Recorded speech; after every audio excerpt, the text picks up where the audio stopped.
வணக்கம். இன்றைய ஆன்மீக தகவலில் இன்றைக்கி திங்கட்கிழமைங்க, சோமவாரம். இன்றைக்கி சிவபெருமானுக்கே உரிய நாள். அதனால் சிவபெருமான் வழிபாடு இன்றைக்கி நம்ம செய்ய வேண்டும்.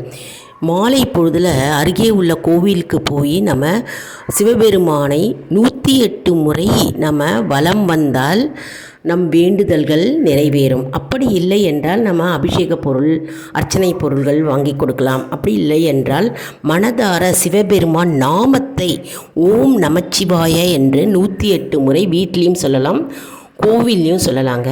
மற்றும் கூட்டு பிரார்த்தனை திருவாசகம் திருவுந்தியார் அப்படின்ற பாடலை நான் போஸ்ட் பண்ணியிருக்கேன். இதில் முக்கோண வடிவத்தில் இருக்குங்க. அதை கிளிக் பண்ணிங்கன்னா போய் பார்த்து பயனடைவீர்கள்.